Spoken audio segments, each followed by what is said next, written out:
Donc, suite à l'annulation des raves de Vèze, l'unité de Villefranche a décidé de conserver la capacité de travaux qui était allouée pour cette opération. Cette opération coup de poing part du samedi 30 à midi jusqu'au lundi 1er juin à midi. L'unité a donc décidé d'organiser différents chantiers, parmi lesquels le remplacement de ces demi-ferrures.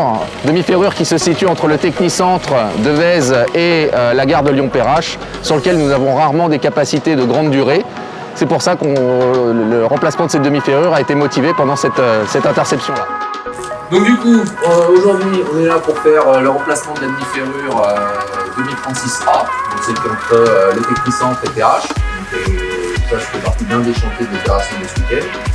Donc sur ce week-end, j'assure le rôle de RPTX et CCH. Le domaine fermé, il va de Collonges jusqu'à Saint-Irénée. Covid, on y vient. Bon, vous savez qu'on est en Covid toujours, là, le confinement est apparu, mais enfin, c'est pas toujours un peu galère. Donc, la règle, c'est la distanciation sociale, tant que possible. Voilà, plus d'1 mètre, 1 mètre 50. Si vous ne pouvez pas, dans ce cas-là, obligation de porter un masque. Donc, Clément Aguilar, chef de groupe travaux pour l'entreprise Mayarail. On va réaliser aujourd'hui des travaux de maintenance sur la voie ferrée, remplacement de 2 demi-ferrures d'ADV, donc dans le cadre de la maintenance. Donc vis-à-vis du risque Covid-19, donc Mayarail s'est tout de suite adapté et nous de notre côté on a choisi de maintenir une production afin de réaliser la maintenance en partenariat avec la SNCF dès les premières heures en fait, du confinement. Donc la gestion a été parfois un petit peu compliquée, notamment vis-à-vis des nouvelles mesures de sécurité. On pense notamment au port du masque.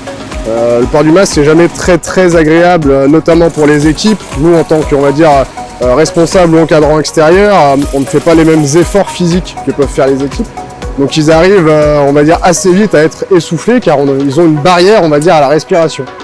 Malgré ça, donc grâce à une grosse communication, on va dire que le port du masque est très bien respecté. Les gens ont vraiment compris que c'était pour eux et avant tout pour eux, pour assurer la sécurité et éviter toute contamination d'une tierce personne. Entre autres mesures, on essaie de respecter au grand maximum la barrière des 1 mètre. Alors bon, on est quand même sur des chantiers, on sait que par moment les gens sont obligés de se rapprocher, ne serait-ce que pour des besoins physiques, hein, pour lever certaines charges, mais c'est la même chose, on va dire que cette barrière est assez bien respectée. Donc sur le chantier à proprement parler, sur chaque chantier on identifie donc le responsable Covid-19, aujourd'hui passant vert, qui va faire toute la communication à son équipe pour que tous ces gestes et toutes les choses barrières soient bien mises en place.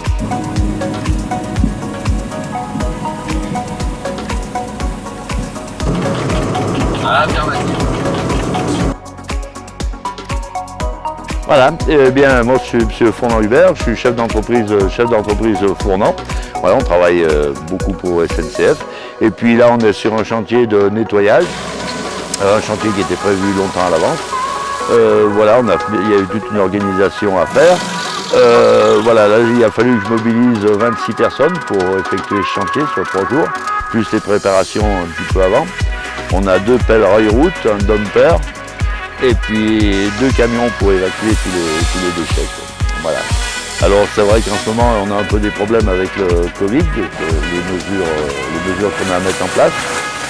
On a mis certaines mesures en place, mais ils sont déjà pas plus de 2 par camion, ça nous a fait mobiliser pour le transport du personnel. Et puis ils ont dans chaque camion ils sont équipés de produits désinfectants pour se laver les mains, et puis voilà. Et de masques aussi qui sont dans les camions.